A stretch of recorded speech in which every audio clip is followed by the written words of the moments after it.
Cerita Priksa. Berbagi cerita dari berbagai perspektif. Supported by Priksa ID. Halo pemirsa, selamat datang di Cerita Priksa, tempat berbagi cerita dari berbagai perspektif. Kali ini saya tidak sendirian, saya bersama dengan tamu yang sangat spesial jauh-jauh dari Pasar Minggu. Kita sambut Dr. Rizky. Halo Dr. Rizky. Halo Mas Emo. Widih, prima banget ini dok, sehat banget ini ya pasti Harus ya. dong, Harus setiap dong hari ya. harus fit ya. Oke. Gimana kabar dok, sehat? Alhamdulillah sehat, alhamdulillah. Bugar juga, fit Bugar juga. ya. Dari Pasar Minggu langsung atau dari rumah nih dok tadi dok? Kebetulan tadi saya sekalian pelayanan dulu baru kita kesini. Jadi dari Widih, Pasar Minggu. luar biasa. Terima kasih dokter ya sudah menyempatkan waktunya untuk mampir di Cerita Periksa. Kita hari ini mau tanya-tanya sedikit sih dok. Oke, Gitu. siap. Selama 30-40 menit ke depan kita akan berbicara tentang pola hidup sehat anak zaman sekarang di era digital. Karena kebetulan kan kalau nggak salah dokter juga merupakan orang tua dok ya. Iya Sudah alhamdulillah. anak sudah berapa dok? Alhamdulillah sudah 2 anak. Puji Tuhan. Oke, baik dokter kalau begitu saya mau tanya di pertanyaan pertama nih dok. Bagaimana tren pola hidup anak-anak sekarang dibandingkan dengan generasi sebelumnya dok? Karena kan dokter dari gen apa nih, gen Z? Oh bukan dong, maksud saya Gen Z. Oke. Saya kelahiran tahun 88 jadi kayaknya masuknya milenial ya. Milenial ya. Oke. Gimana nih dok tren pola hidup anak-anak sekarang dibandingkan dengan generasi kita sebelumnya dok? Oke, baik. Jadi kita definisikan dulu ya. Sebenarnya kalau anak sesuai dengan IDAI itu di bawah 18 tahun. Jadi semua yang usianya di bawah 18 tahun itu masih masuk anak. Dan kalau sesuai dengan Dukcapil juga kan belum punya KTP ya. 18 tahun ke bawah belum punya KTP, 18 tahun ke atas baru punya KTP. Jadi saat ini kalau kita lihat ya tren-tren apa yang berubah pada saat kita dulu masih kecil dan yang saat ini itu kurangnya aktivitas fisik sebenarnya. Oke, jadi berdasarkan dari penelitian dan memang direkomendasikan oleh IDAI, jadi sebenarnya anak-anak itu dia butuh melakukan gerakan-gerakan fisik itu minimal 1 jam 1 hari. Satu jam 1 hari dok? Iya, jadi gerakan fisiknya itu kita bisa olah misalnya jangan 1 jam terus menerus, tetapi bergantian setidaknya dia punya gerakan-gerakan yang kalau diakumulasikan 1 jam itu 1 hari gitu. Oke, itu 1 jam itu dari umur berapa sampai berapa dok? Oke, Apakah sampai 18 tahun atau gimana dok? Sorry. Oke, baik. Itu biasanya dari umur yang 2 tahun ke atas yang dia sudah bisa melakukan gerakan-gerakan sampai usia remaja ya. Karena usia remaja ke atas ya pasti aktivitas akan lebih banyak lagi dibandingkan 1 jam sehari itu ya. Jadi yang dibilang aktivitas fisik itu bukan hanya dia kan bisa dengan dia bermain interaktif dengan orang tuanya atau bermain interaktif dengan teman-temannya. Sekarang trennya itu agak berubah. Kalau dulu Mas Emo atau saya setiap hari mungkin kita Layangan. Nah benar. Kita main layangan. Makanya hitam. Kejar-kejaran, tak umpet, galaksin, banyak sekali ya. Jadi kalau saat ini trennya itu udah berubah. Anak-anak lebih sering cenderung itu bermain di rumah. Oke, bermain. Jadi dampak dari teknologi dan screen time itu memang ada pengaruhnya dok ya, Ya, untuk saat ini. pengurangan gerakan fisiknya dia. Jadi screen time-nya yang terlalu berlebihan, yang jadinya hanya tiduran, hanya rebahan, dan akhirnya gerakan fisiknya yang harusnya ada itu berkurang. Oke. Menarik sih dok. Karena saya kira dengan banyaknya aktivitas di dalam rumah, jadi lebih aman, lebih oke lah gitu. Karena kan kalau zaman dulu kan kalau saya ingat waktu keluar rumah siang-siang sore-sore pasti selalu dimarahin kan, jangan keluar jauh-jauh gitu. Sekarang justru malah kurang ya dok ya, anak-anak zaman sekarang ya ininya ya. Benar sekali. Dan kalau sekarang ini kan sebenarnya sudah banyak taman-taman yang sudah baik ya, misalnya RPtra atau taman edukasi lainnya yang dimana sebenarnya itu bisa dimanfaatkan oleh orang tua dan lingkungan sekitar untuk anak-anak dikasih aktivitas agar dia bisa mendapatkan gerakan fisik yang tersebut. Wih, luar biasa. Mantap dok, terima kasih dok informasinya dok. Iya benar, oke sama-sama. Semoga bisa diaplikasikan oleh orang tua di Indonesia. Lanjutin dok ke pertanyaan selanjutnya. Bagaimana sih dok cara orang tua supaya bisa memantau dan memastikan pola makan akan anak itu tetap sehat dan makanannya terhindar dari makan cepat saji, karena kan sekarang banyak banget dok ya makan cepat saji lah gitu online begitu. Nah itu gimana dok? Oke baik, sebenarnya yang kita hindari itu makanan ultra proses ya. Jadi makanan yang memang dia diolah berkali-kali dari pabrik sampai akhirnya makanan cepat saji dan itu langsung disajikan. Nah itu yang kita sebenarnya hindari. Jadi hal-hal tersebut jadi ibaratnya kita makan sesuatu yang hanya untuk buat kenyang doang. Tetapi manfaat dari asupan gizinya, lalu asupan vitaminnya dan lain-lainnya yang dibutuhkan oleh tubuh itu jadinya tidak ada. Makanya yang harus dilakukan ialah sebenarnya permasalahan dari anak itu kan dia suka bosen. Ya, kalau kita bisa kasih saran sebenarnya orang tua itu kayak kasih planning, bikin planning dulu untuk makanan per minggu itu kayak apa, dan kita sebenarnya bisa berdiskusi loh sama anak kira-kira tuh mereka tuh maunya apa sih itu. Kita jangan nganggap kalau anak itu hanya nerima apa yang kita kasih, tapi dia juga punya hak untuk mereka mau makan apa sebenarnya. Kadang mereka akhirnya memilih makanan-makanan di luar karena mereka rasa itu makanan dia pengen gitu.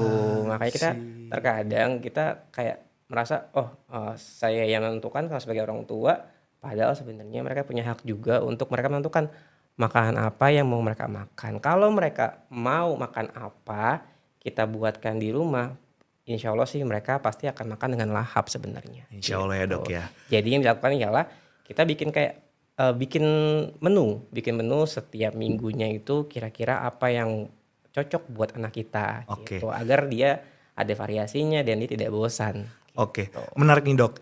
Saya ada pertanyaan. Umur berapa sih dok kita bisa mengajak komunikasi anak supaya mau makannya apa gitu? Karena kan nggak mungkin dari umur bayi kan dok ya, begitu dok ya. Gimana cara ngomongnya dia? telepati. Oke, sebenarnya yang bisa kita ajak komunikasi dua arah dengan sesuai dengan apa ya? Misalnya dia mau kemauannya umur 3 tahun itu anak-anak sudah punya kemauan sebenarnya. Tetapi kita butuh arahkan. Karena kan maunya anak itu belum tentu sesuai dengan kemauan ibunya. Tetapi kita juga harus menerima dulu sebenarnya, menerima masukan dari mereka, menerima kemauan dari mereka itu apa, baru kita arahkan kemana yang benar. Nah, 3 tahun ke atas itu kita bisa mulai berkomunikasi dengan mereka gitu. Tapi kebanyakan sih biasanya saat usia sekolah itu baru berjalan dengan baik sebenarnya gitu. Oke dokter. Jadi kesimpulannya ya 3 tahun ke atas lah dok ya. 3 tahun ke atas dan lebih baiknya di usia mulai sekolah dok ya. Ya itu untuk meminimalisir ini juga dok mungkin dok ya. Mereka sembunyi-sembunyi makan di luar gitu kan. Bener sekali. Dikasih jajan. Karena saya kayak gitu dulu pengakuan dosa. Ya kalau dulu gitu ya, bedanya saat dulu kita sebagai milenial tuh memang ibaratnya apa yang dikasih orang tua ya kita terima-terima aja. Ya, tapi kalau sekarang itu kan Gen Z, Gen Alpha itu mereka sudah terpapar oleh gadget, terpapar oleh informasi yang banyak, mereka jadi lebih tahu sebenarnya. Nah, setelah mereka punya pengetahuan yang lebih, kemauan mereka juga lebih. Itulah yang kita harus perubah sebenarnya. Kita harus juga mendengarkan apa kemauan dia. Kita selaraskan dengan kemauan kita, insya Allah dia pasti akan bisa ikut. Oke, saya rekap dok ya. Dari pembicaraan dari awal, yang pertama kan anak itu harus punya aktivitas yang sangat fisik yang sesuai dengan waktunya lah ya. Sejam dok ya. Sejam sehari, tapi nggak langsung sejam, maksudnya bisa di-combine ya. Lalu ada pola makan juga, di mana anak juga mereka kalau punya keinginan harus bisa kita penuhi, tapi dengan catatan kita harus arahkan juga dok ya. Nah untuk fisik nih dok, ada pertanyaan masuk nih dok, kebetulan dari salah satu followers kita. Nah apa aja sih dokter resiko kesehatan yang mungkin timbul akibat kurangnya aktivitas fisik pada anak-anak begitu? Kalau kurang bagaimana, kalau kelebihan gimana gitu dok? Oke. Baik, yang pasti kalau kelebihan jadinya lelah ya, karena kan Ya, pasti kan tubuh kita otot, sendi dan tulang itu kan punya limitnya. Saat oke. dia dipakai overuse atau kelebihan dipakainya pasti akan ada kelelahan. Ya, Itu yang pertama. Kalau kekurangan, jadi sebenarnya kita gini dulu deh. Apa sih manfaat dari kita beraktivitas fisik? Ya, kita beraktivitas fisik itu pertama, kalau kita beraktivitas fisik pastinya ada pergerakan dari otot, pergerakan dari tulang, pergerakan dari sendi. Saat kita melakukan hal tersebut, itu akan membantu tulang itu bertumbuh. Ya, tulang itu bertumbuh dan semakin padat, semakin kuat, ototnya juga dilatih, semakin dia bisa baik, akhirnya nantinya pada saat dia usianya itu mulai bertambah, seiring seiring dengan dia juga melakukan aktivitas fisik, nah itu tidak ada gangguan gitu. Kalau misalnya dia kurang beraktivitas fisik, jadi ototnya itu nggak dilatih dong. Nah saat otot nggak dilatih, saat nanti dia ada sesuatu yang dia harus melakukan itu, berarti dia jadi tidak mampu untuk melakukannya. Misalnya dia tidak melakukan aktivitas fisik selama di rumah, pada saat dia ada ujian atau olahraga di rumah di sekolahnya, akhirnya dia tidak bisa. iya, Itu iya. makanya itu butuhnya kita melakukan aktivitas fisik di rumah. Oke. Wah, ini daging banget sih dok. Walaupun saya belum jadi orang tua, tapi apa? Ini pesan yang sangat baik untuk orang tua di Indonesia yang nonton cerita periksa pada hari ini. Dokter mau nanya lagi dong dok. Boleh. Kalau tadi tentang kelebihan aktivitas fisik begitu kan. Nah, itu kan kalau waktu zaman saya masih kecil, kamu udah kecapean nih, tidur siang, harus tidur siang. Wah, zaman dulu kan apa males banget tuh tidur siang. Kalau sekarang kan kayak aduh tidur siang tuh surga banget gitu. Kalau untuk anak-anak di usia yang masih pertumbuhan dok, Yap. manfaatnya tidur siang tuh apa sih dok? Atau tidur cukup tuh apa sih dok? Oke, baik. Sebenarnya itu yang dibutuhkan itu tidur cukup ya. Tidur Oh, tidur cukup ya. Mau dia tidur siang atau tidak, yang penting tidurnya cukup gitu. oke. Jadi sebenarnya gini, tidur itu memang diberikan waktu ya untuk tubuh kita itu recharge sebenarnya. Ya saat karena optimal pembentukan sel-sel baru itu pada saat tidur. Tidur siang, tidur malam dok. Tidur apapun itu. Tidur apapun itu. Ya, jadi tidur tidur siang atau tidur malam pun itu emang waktu yang diberikan oleh tubuh kita untuk ada regenerasi sel baru. Saat kita regenerasi sel baru, berarti kan sel-sel yang lama yang sudah rusak itu akan dihilangkan, diganti dengan sel yang lebih baik lagi. Nah, itu akan menjadi pertumbuhan sebenarnya. Makanya orang-orang zaman dulu bilang, kamu harus tidur siang biar kamu cepat besar. Gitu. Terlalu besar. Berarti kelebihan tidur siangnya. Kelebihan tidur siang saya. Enggak. Oke. Jadi intinya yang penting cukup tidur. Untuk usia-usia anak itu kita sebenarnya butuh tidur dalam satu hari itu 7 sampai 8 jam. Itu sudah gabung sama tidur siang atau? Boleh di-combine atau tidurnya sendiri di malam hari. Oke. Jadi tidur siang itu bukan jadi gini ya sebenarnya tidur siang itu dibutuhkan ya, tetapi jangan sampai mengganggu aktivitas dia gitu. Dia tetap anak itu kan butuh waktu, butuh ruang untuk dia bertumbuh. Betul. Anak itu butuh hal-hal yang membuat dia dapat hal-hal baru kan. Betul. Jangan jadikan misalnya tidur siang itu sebagai alasan kamu harus tidur siang setiap hari, tapi akhirnya dia tidak bisa melakukan aktivitas lain gitu. Jadi kalau memang ada waktunya dapat silakan. Kalau memang tidak ada ya setidaknya dia harus cukup tidur selama sehari itu 7 sampai 8 jam. Wah. Oke. Berarti apa ibaratnya ya nggak boleh ada sesuatu yang berlebihan dok ya, berlebihan tidak baik, kurang juga tidak baik ya dok ya. Oke. Dok, kalau sekarang nih kan untuk orang tua yang seusia saya, saya jadi ini nih jadi menggali membuka rahasia sendiri nih. Nggak setua itu kok.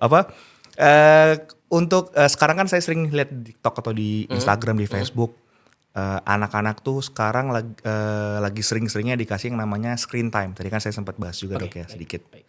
Nah, pengertian screen time tuh bagaimana sih dok kalau misalnya di dunia medis khususnya untuk di dokter anak begitu dok? Oke. Baik, sekali lagi saya mengutip dari IDAI ya. Jadi sebenarnya kalau dari secara literasinya usia 2 tahun ke bawah itu tidak boleh screen time. Ya, screen time itu kan berarti kan Oh, dia di depan gadget terus menerus tanpa ada interaksi. 2 tahun, 2 selama tahun ke 2 tahun nggak boleh 2 dok? tahun ke bawah sebenarnya tidak boleh. Nggak boleh? Wah, Ya, seperti itu. Nah, 2 tahun sampai 5 tahun itu dia maksimal 1 jam sehari.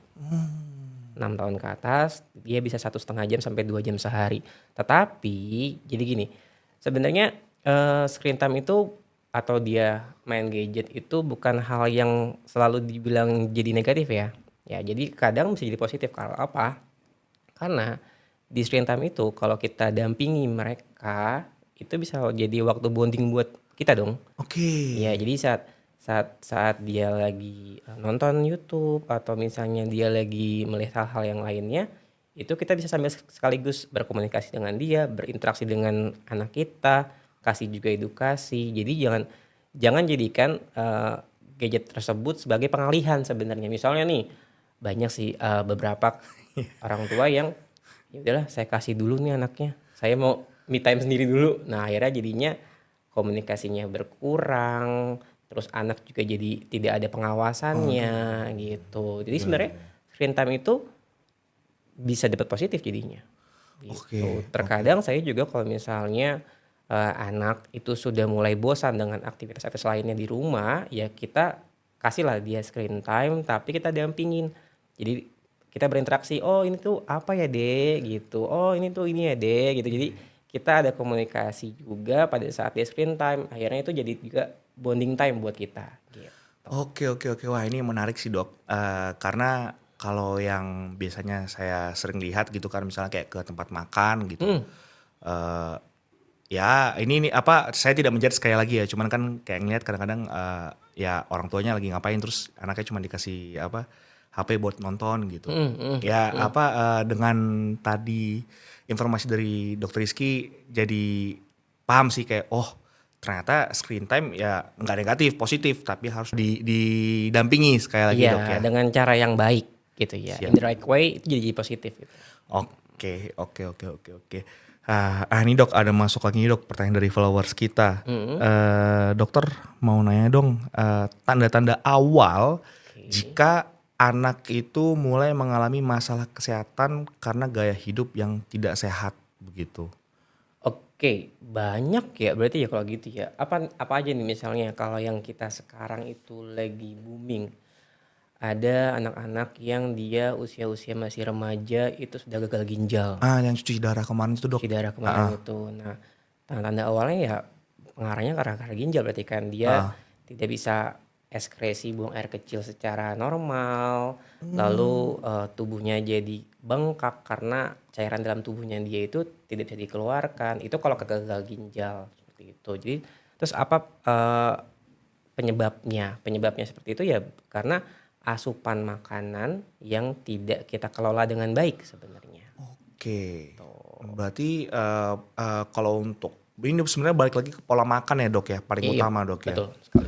Kalau kalau dulu kan zaman-zaman saya masih kecil sekali lagi kan jargonnya 4 sehat 5 sempurna dok. Hmm, hmm, hmm. Kalau sekarang masih sama nggak? Atau Sekarang beda? namanya gizi seimbang. Gizi seimbang. Gizi seimbang. Mungkin boleh tolong dijelasin dok, gizi seimbang itu seperti apa sih dan contohnya seperti apa gitu? Oke, jadi sebenarnya hampir-hampir sama dengan 4 sehat sama sempurna, tetapi ini Oke. sekarang dikemas namanya gizi seimbang karena setidaknya dalam satu piring plating kita setiap kali makan itu dia mencukupi kebutuhan karbohidratnya, Oke.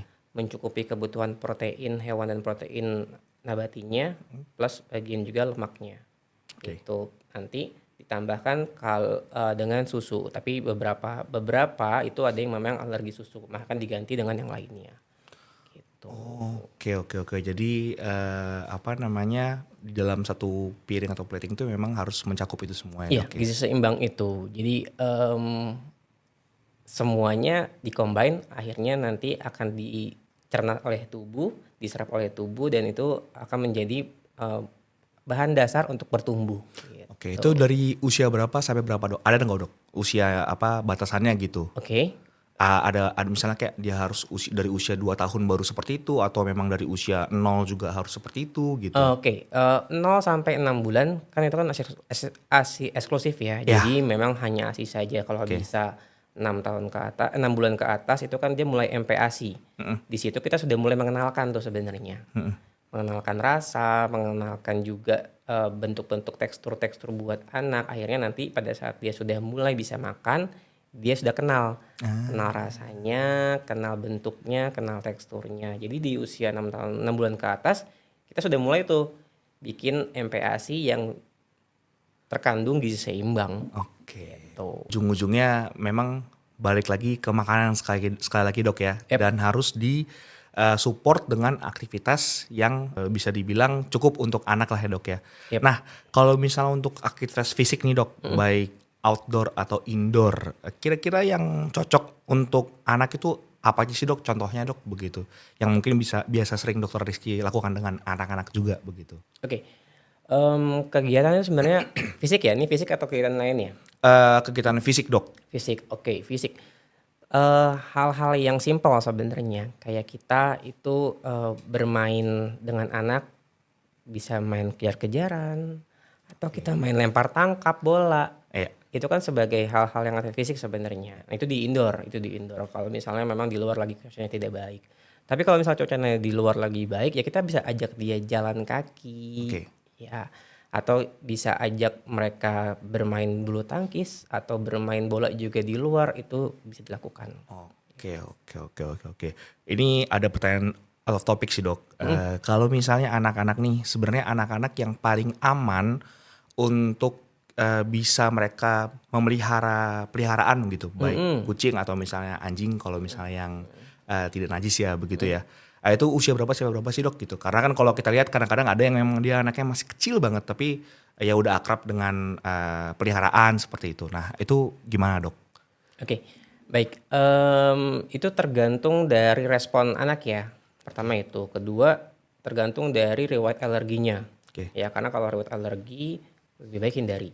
Ya. Oke. Nah, usia berapa yang dia bisa mencoba untuk punya Ya. sendiri? Oke. Usia 3 tahun ke atas itu biasanya dia sudah mulai mau mencoba dan punya kemauan. Pertama gitu ya. Tapi dia tidak tahu sebenarnya apa yang dilakukan itu benar atau tidak. Ya. Kalau Benar. dulu waktu kita masih kecil Mas Emo ya, kita dibeliin ayam sama Ya. orang tua. Ayam warna-warni. Ayam warna-warni. Oke. Aduh, ingat lagi. Itu sama kita, bahkan kita pegang, Iya. kita erat gitu kan. Kita kira itu kita sayang kan, sebenarnya itu menyakiti dia. Nah, itu yang hal-hal seperti itu yang sebenarnya kita lihat dulu responnya. Padahal tidak semua anak sama sebenarnya. Tapi pada saat usia 3 tahun ke atas, anak itu sudah mulai punya kemauan. Saat dia sudah mulai punya kemauan, nah itu kan waktunya kita buat explore kan. Ya. Si anak itu seberapa mampunya dia, nah kita udah mulai bisa kasih tuh, tetapi didampingin gitu. Tadi hindari dulu ya, kalau misalnya alergi jangan dulu lah. Kalau alergi mendingan hindari saja. Tapi kalau misalnya tidak ada alerginya, kita bisa coba explore. Nah, kapan bisa kita lepas tanggung jawabnya? Ya, kalau dia memang sudah terlihat tanggung jawab. Nggak bisa kayak gini Mas Emu. Soalnya kita bilang yaudah usia sekolah aja yang udah 7 tahun ke atas kita lepas tanggung jawab, belum tentu bisa karena dia belum pernah diajarin sebelumnya. Jadi sedini mungkin saat dia misalnya usia 3 tahun udah punya kemauan, sudah mengerti komunikasi, kita udah mulai latih tuh. Jadi saat nanti dia sudah mulai besar dan sudah kita anggap bisa bertanggung jawab sendiri, baru kita lepas. Nah, ini menarik sih Dok. Tanggung jawab satu hal yang memang mungkin orang udah sering ngomong ya, bahas ya gitu. Tapi penting banget, nggak henti-hentinya harus dibahas begitu. Nah kalau misalnya untuk pengenalan tanggung jawab ke anak, seperti apa sih Dok polanya begitu?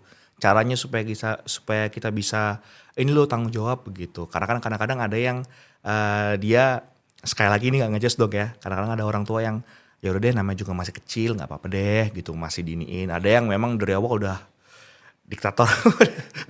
Apa kalau di Instagram tuh apa? Julukannya orang tua VOC. Itu gimana dok? Oke, baik. Sebenarnya anak itu dia akan meniru apa yang dia lihat, Oke. ya kan. Jadi kalau misalnya kita pengen memberikan tanggung jawab ke anak, berarti orang tua juga harus kasih tahu bagaimana role model yang benar gitu. Sebenarnya sesimpel dia bisa merapikan setelah dia tidur, dia rapikan tempat tidurnya. Oke. Oke, pertama itu. Terus kedua, misalnya sesimpel dengan saat dia sudah pulang dari kita pergi, sepatu sendalnya dirapikan sendiri. Itu kan tanggung jawab namanya gitu. Jadi bukan kayak harus tanggung jawab dari cicilan dan lain-lainnya ya, itu Iya, iya. masih jauh ya. Masih jauh. Jadi sesimpel tanggung jawab itu aja. Iya. Jadi saat nanti dia sudah beranjak dewasa, dia sudah lebih bisa bertanggung jawab hal-hal yang lebih besar. Gitu. Oke. Itu berarti kan masuk ya ke dalam pola hidup sehat. Masuk gak sih dok itu kalau gimana kita belajar tanggung jawab gitu? Oh bisa dong. Masuk ya? Masuk dong. Oke, Jadi masuk ya. pola hidup sehat itu kan kita harus konsisten. Konsisten itu butuh tanggung jawab. Tanggung jawabnya kemana? Ke diri sendiri. Oke, wah tuh quotes dari Dok Rizky tuh. Oke. Mau nanya lagi nih dok, gimana caranya membuat kehidupan sehat tapi menyenangkan untuk anak-anak? Karena kan kalau balik lagi ke zaman dulu ya dok ya, saya sering lah dapat curhat dari teman-teman gitu, zaman SD kan, kamu mah enak, orang tua aku begini jam 9 harus tidur gitu-gitu ya, gitu-gitu kan dok. Jadi ngerasa kalau hidup sehat tuh kayak membosankan gitu, kayak pingin bebas gitu. Sekarang pas udah dewasa dok, kayak aduh ternyata enaknya jadi anak kecil ya. Nah itu gimana dok? Apakah ada polanya dok supaya hidup sehat tapi tetap menyenangkan gitu? Oke, baik. Kembali lagi ke hal tadi ya Mas Emo, kita itu butuh komunikasi sejak dini dari ke anak. Ya, Itu dia. kita juga butuh mendengarkan apa yang dia mau. Ya. Ya, jadi saat kita sudah bisa kayak berdamai dengan hal tersebut, ya anak tahu apa yang dia akan lakukan, orang tua juga bisa kasih komunikasi apa yang dia inginkan, ketemu di tengah, itu bisa jadi menyenangkan. Tuh. Oke. Jadi Tapi memang apakah itu akan berjalan dengan segitu mudahnya? Tidak pastinya. itu dia dok. Itu yang mau saya tanyakan dok begitu. Karena kan kadang-kadang ya kita juga nantinya sebagai orang tua, saya nanti sebagai orang tua atau dokter sekarang sebagai orang tua, pasti kan banyak belajar dok ya untuk memahami buah hati begitu. Pun juga buah hati juga belajar memahami kita gitu. Nah caranya supaya komunikasinya bisa tetap berjalan dua arah begitu dok. Bonding kan salah satunya kan screen time tadi kan dok ya. Mungkin ada cara-cara lain dok begitu. Supaya memang benar-benar bisa saling memahami nih gitu. Atau mungkin ada kiat-kiatnya minimal komunikasi sehari sejam atau 2 jam. Misalnya kayak gitu dok. Ada nggak dok kira-kira? Oke, baik. Menariknya ya, sebenarnya dalam 24 jam, kita punya waktu 24 jam dong ya. Ya kan, kita potong sama kita kerja sama kita tidur misalnya 10 jam gitu kan. Butuh cuman sekitar 30 menit sampai 1 jam kita bisa berkomunikasi sama anak, itu sudah bisa bikin kita bonding dengan anak. Wah 30 menit sampai 1 jam aja dok? Iya. Setiap hari konsisten? Iya. Apakah itu bisa dilakukan? Belum tentu.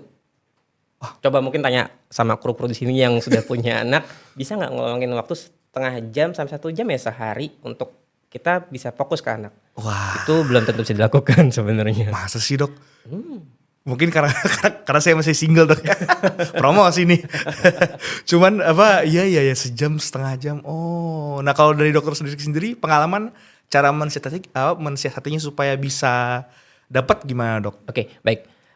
Saya itu orang kantoran ya. Jadi jam 7 sudah mulai kerja, pulang jam 5 ya kan, setiap hari seperti itu ya.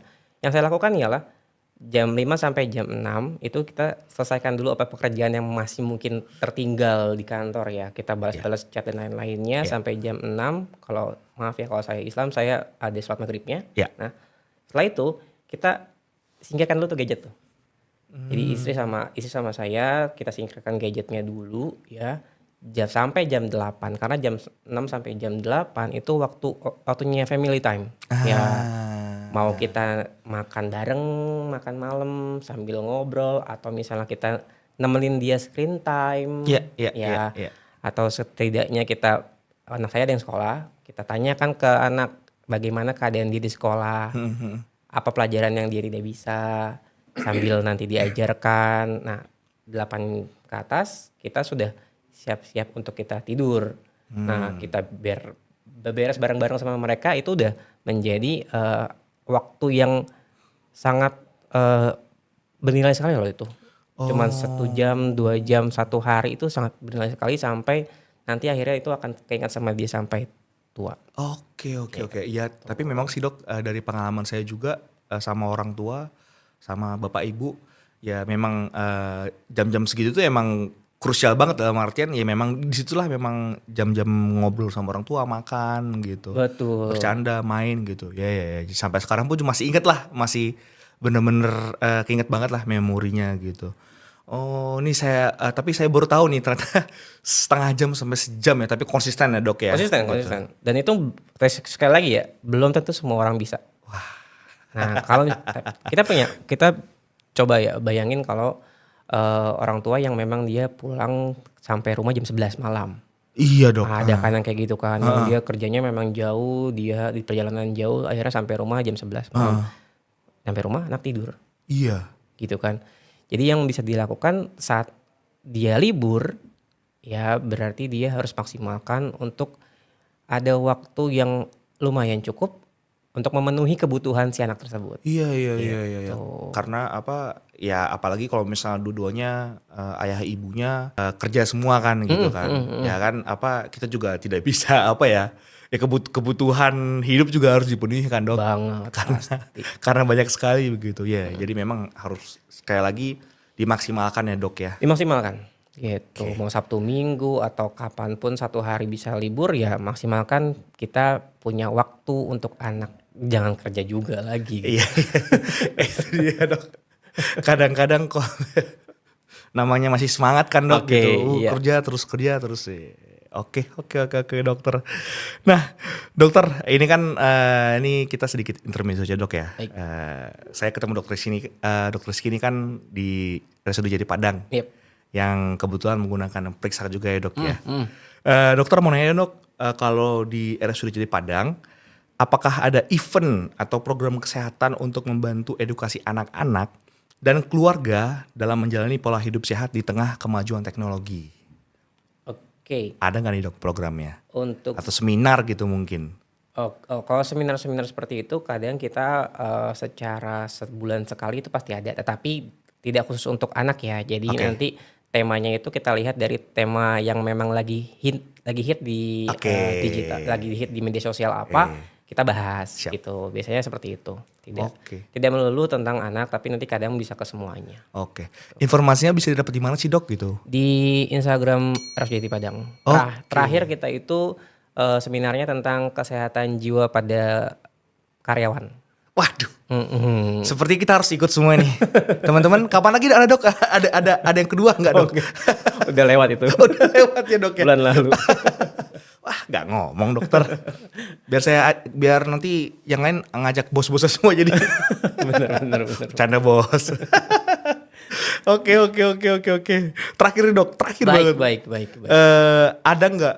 Pasti ada sih. Tapi mau nanya lebih ke keunggulan fasilitas kesehatan atau layanan di RSUD Padang. Apakah yang dimiliki saat ini untuk anak begitu misalnya kayak poli. Tadi saya lihat di video ada poli kebidanan gitu, atau ada yang lainnya Dok, program-program lainnya untuk anak begitu misalnya, terapi kah begitu? Baik, di kami mempunyai 2 dokter spesialis anak. Wah. Iya, yang dan kami juga selalu berkomunikasi dengan puskesmas. Puskesmas kan sebagai garda terdepan ya untuk ke masyarakat ya. Jadi saat ini kita sesuai dengan program pemerintah, kita harus menuntaskan stunting. Ya, pertumbuhan anak itu stunting salah satu delay pertumbuhannya gara-gara itu kan. Nah, itu sudah berkolaborasi dengan Puskesmas Kecamatan Pasar Minggu dengan dokter spesialis anak kita tuntaskan itu bersama. Oke, wah Itu kapan aja dok? Biasanya ada hari-harinya nggak kalau misalnya ada orang tua mau datang mau konsultasi begitu atau mau berobat? Oke, baik. Dokter anak kami itu ada di setiap hari, Oke. dengan Senin sampai hari Sabtu juga Oh, ada. Sabtu. Tapi nanti jam-jam polinya itu dibagi pagi atau sore. Oke. Gitu. Siap dokter. Untuk informasinya sekali lagi bisa di mana dok? Daftar di mana? Oke, kalau untuk informasinya kita bisa melihat di Instagram kita di RSUD Padang. Oke. Siap dokter. Baik. Kata-kata hari ini dok. Biar kayak Gen Z. Kata-kata hari ini untuk memotivasi anak-anak supaya hidup sehat. Apa nih dok?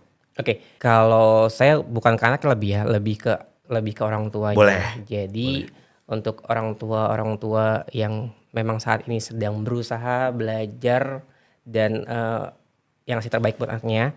Jadi anak itu juga butuh waktu. Anak itu butuh ruang untuk bertumbuh dan dia sudah memiliki kemauan yang harus didengarkan juga oleh orang tua. Kalau kita bisa memaksimalkan komunikasi dengan baik, maka bertumbuhnya anak itu pasti akan juga lebih baik. Terima kasih. Terima kasih dokter, luar biasa. Komunikasi ini ya dok ya. Betul sekali. Komunikasi, saling percaya, saling mengasihi, maka niscaya semua akan berjalan dengan lancar. Amin. Amin. Oke. Terima kasih dokter Rizky, luar Sama-sama, biasa. Mas Salaman dulu Emo. gitu dok. Bisa kali. Terima kasih dokter. Baik teman-teman Cerita Periksa, kita sudah sampai di penghujung acara kita. Daging banget pokoknya pembicaraannya. Untuk episode selanjutnya jangan lupa untuk disaksikan, subscribe teman-teman channel kita. Saya Mustepu mewakili kru yang bertugas pada siang hari ini. Izin pamit undur diri. Terima kasih. Sampai jumpa lagi di Cerita Periksa, tempat berbagi cerita dari berbagai perspektif. Dadah. Cerita Periksa, berbagi cerita dari berbagai perspektif. Supported by Periksa ID.